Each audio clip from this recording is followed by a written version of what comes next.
बिंदिया अपने माँ बाबू के साथ अमरोहा में रहती थी। वो 5वीं कक्षा में पढ़ती थी। बिंदिया की माँ केतकी घर में सिलाई का काम करती थी। केतकी एक मशीन पर घंटों बैठकर अड़ोस पड़ोस के घर के कपड़े सिला करती थी। मोहल्ले की औरतें कुछ न कुछ केतकी से सिलवा ही लिया करती थीं। केतकी जब घर का काम करने लगती तो बिंदिया भी उसका हाथ बटाने लगती। तब केतकी उसे पढ़ने के लिए बोलकर खुद ही काम करने लगती। घर का काम करके केतकी दोबारा मशीन पर बैठ जाती। कई बार केतकी आधी रात तक मशीन पर कपड़े सिलती रहती थी। गरीबी की वजह से केतकी को ज्यादा काम करना पड़ता था। केतकी के पति निरंजन को शराब पीने की आदत थी। वो कोई काम धंधा नहीं करता था। केतकी जो कुछ भी सिलाई के काम से कमाती, निरंजन सारे पैसे छीन कर ले जाता। ला, इधर दे मुझे पैसे। केतकी को पता था कि पैसे देखते ही उसका पति सारे छीन लेगा, इसलिए केतकी ने एक गुल्लक बना रखी थी। गुल्लक में वो निरंजन से छुपकर रोजाना थोड़े पैसे डालती रहती थी। केतकी का नियम था कि जो भी पैसे आए उनमें से थोड़े पैसे गुल्लक में डालते रहना। एक दिन बिंदिया माँ से बोली, माँ, ये रोज आप इस गुल्लक में पैसे क्यों डालती हो? पैसे तो खर्च करने के लिए होते हैं ना। बिंदिया, मेरी बिटिया, सारे पैसे खर्च करने के लिए नहीं होते। कुछ पैसे हमें जोड़कर बचाकर भी रखने चाहिए, जो हमारे बुरे वक्त में काम आते हैं। समझी बिटिया रानी? अच्छा, ये बात है। माँ, मैं खेलने जाऊं? मेरी सहेलियां बुला रही हैं। हाँ बिटिया, पर जल्दी आ जाना। ज्यादा देर तक खेलोगी तो तुम्हारे बापू गुस्सा करेंगे। बिंदिया खेलने चली जाती है। केतकी गुल्लक में पैसे डाल देती है और गुल्लक को छुपा कर रख देती है। इतनी देर में निरंजन आ जाता है। वो शराब के नशे में होता है और केतकी से खाना मांगता है। केतकी उसे खाना देती है तो वो गुस्से में बोलता है, ये क्या बना है? दाल में न नमक है न मिर्च मसाला है। कैसा घटिया खाना बन रहा है। ले जा इसे मेरे आगे से। और तेरे पैसे अभी तक नहीं आए मेरे पास सिलाई के। निकाल जरा, मुझे पैसे दे। मुझे जरूरत है भाई। सुनो जी, वो बक्सा मत खोलो। उसके अंदर थोड़े से ही पैसे रखे हैं। घर में चावल और आटा खत्म हो गया है, इसीलिए बचाकर रखे थे। निरंजन केतकी की एक नहीं सुनता और बक्से में रखे पैसे उठाकर केतकी को धक्का देकर घर से बाहर चला जाता है।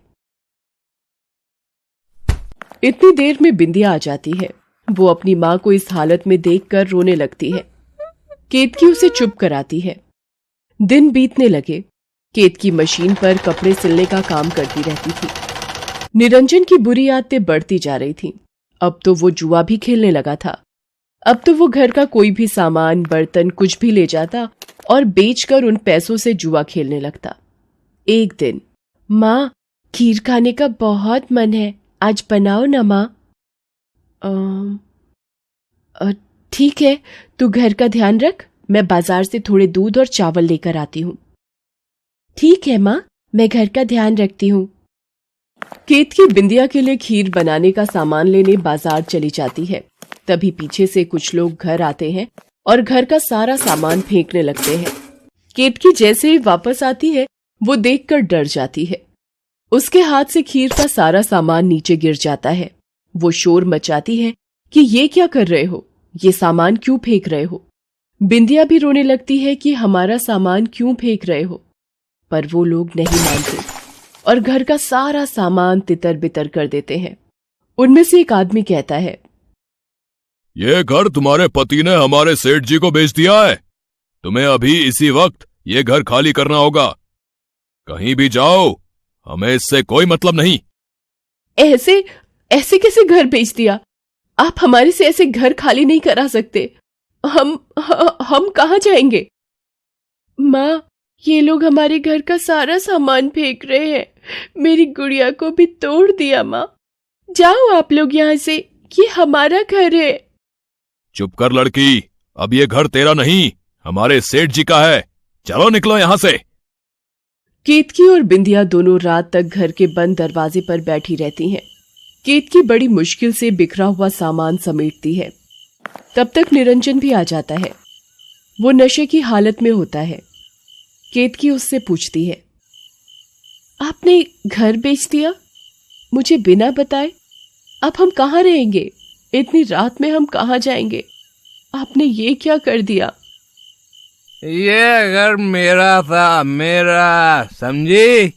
मैंने बेच दिया। तू जायदाद नहीं लाई थी अपने माँ बाप के घर से, समझी? मुझे पैसों की जरूरत थी भाई, इसलिए मैंने ये घर बेच दिया। उड़ा दिए जुए में सारे पैसे। बोल क्या करेगी तू? चला भी रोना धोना छोड़ और सामान उठा। मेरा दोस्त मोहन ने एक किराए का कमरा बताया है, आज से हम वहीं रहेंगे। चलो उठा सामान। केतकी बेचारी क्या करती? बिंदिया का चेहरा देखकर वो मायूस हो गई। बिंदिया भूख से तड़प रही थी। उस दिन बिंदिया का खीर खाने का मन था, पर बेचारी केतकी उसे खीर नहीं खिला पाई। उसकी गरीबी, उसकी बदनसीबी दोनों उसकी जिंदगी में दुखों का पहाड़ बनकर खड़े थे। छोटी बच्ची बिंदिया की खातिर उस वक्त केतकी चुप हो गई, पर उसका मन पूरी तरह से टूट चुका था। उसका अपना घर, जिस घर में वो ब्याह कर आई थी, वो उससे छूट चुका था। निरंजन केतकी और बिंदिया को लेकर किराए के घर में रहने आ गया। धीरे धीरे समय बीतता गया। केतकी ने किराए के मकान में मशीन पर कपड़े सिलना शुरू कर दिया। जो थोड़े बहुत लोग वहां उसे जानने लगे, वो उससे कपड़े सिलवाने लगे। अब घर खर्च और बिंदिया की पढ़ाई के साथ साथ मकान, पानी और बिजली का किराया भी केतकी को देना पड़ता था। वक्त बीतने लगा। बिंदिया भी बड़ी हो गई थी, साथ ही सुंदर और समझदार बन गई थी। पर गरीबी की वजह से बिंदिया आगे नहीं बढ़ पाई और घर पर ही माँ का हाथ बटाने लगी। केतकी की उम्र बढ़ गई थी। मशीन पर कपड़े सिलते समय उसकी नजर भी कमजोर हो गई थी। बिंदिया केतकी को ज्यादा काम करने के लिए मना करती थी, पर गरीबी में पैसों की जरूरत में केतकी अपने शरीर से ज्यादा काम लेने लगी। धीरे धीरे उसकी तबीयत खराब रहने लगी। निरंजन सारा दिन घर नहीं आता था। केतकी बीमार रहने लगी। बिंदिया सारा दिन माँ की सेवा करती। केतकी को अब बस बिंदिया की शादी की चिंता थी कि उसके जीते जी बिंदिया की शादी हो जाए। एक दिन अरे कांता दीदी, आप बहुत दिनों बाद आना हुआ। कब से आपसे मिलने का मन था। हाँ केतकी, सोचा कि तुमसे मिलाऊं। कुछ सालों से गांव में ही थी, दोबारा अमरोहा वापस आ गई हूं। कल आई तो पता चला कि तुमने अपना मकान बेच दिया और यहाँ किराए पर रहने आ गई। कई सालों से गांव में ही थी तो तुम्हारी कोई खोज खबर ही नहीं थी। क्या बात है केतकी, तुम्हारी तबीयत ठीक नहीं लग रही? कुछ नहीं कांता दीदी, वो मौसम का असर है, अपने आप ठीक हो जाएगा। बिंदिया बिंदिया, कांता दीदी आई हैं, उनके लिए चाय बना ला। ये तुम्हारी बेटी बिंदिया तो बहुत बड़ी हो गई। जब देखा था तब तो बहुत छोटी थी। इसकी शादी की कहीं बात की? नहीं मौसी, हम गरीब लोग हैं, इतनी आसानी से लड़का कैसे मिलेगा।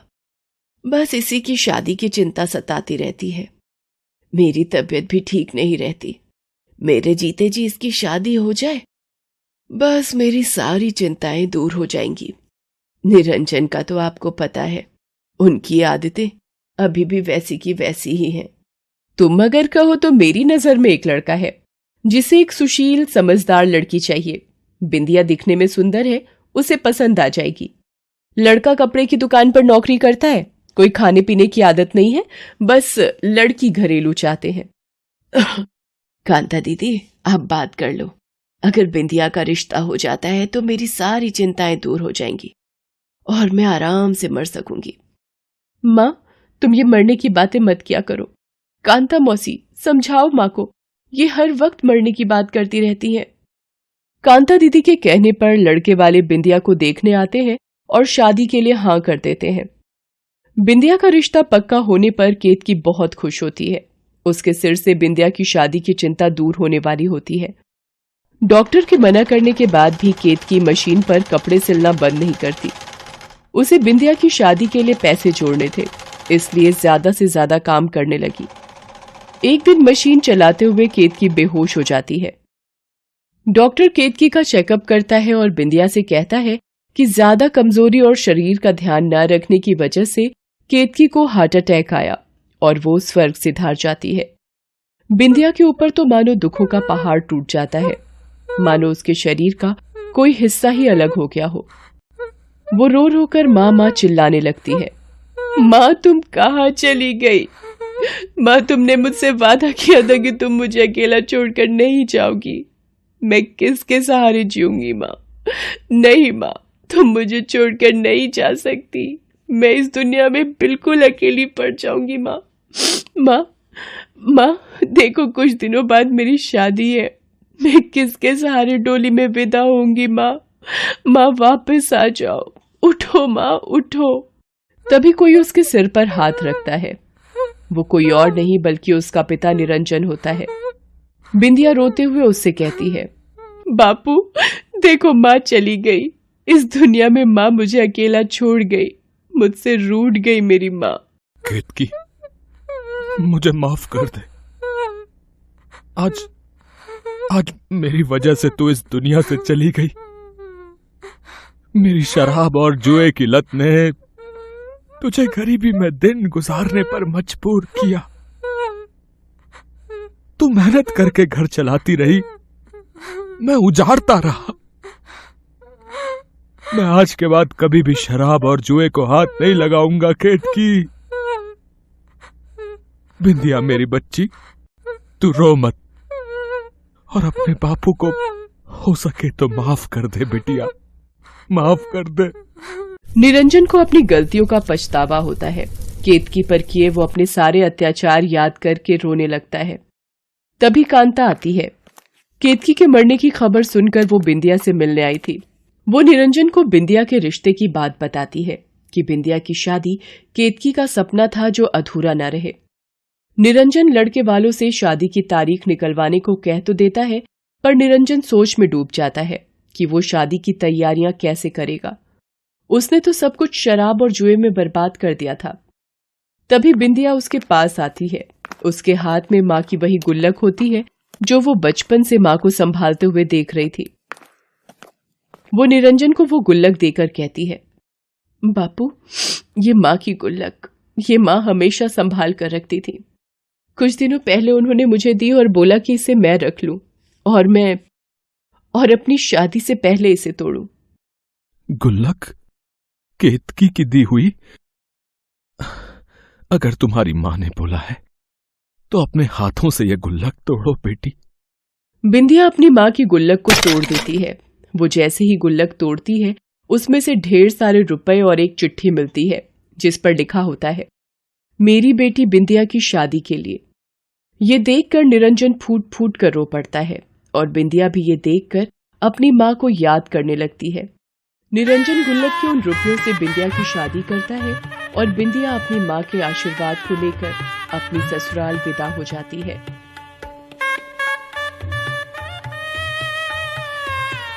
हेलो दोस्तों, कैसे हैं आप सब? हमारी कहानियाँ देखने के लिए हमारे चैनल को सब्सक्राइब कीजिए और हाँ, बेल आइकॉन पर क्लिक करना मत भूलिएगा।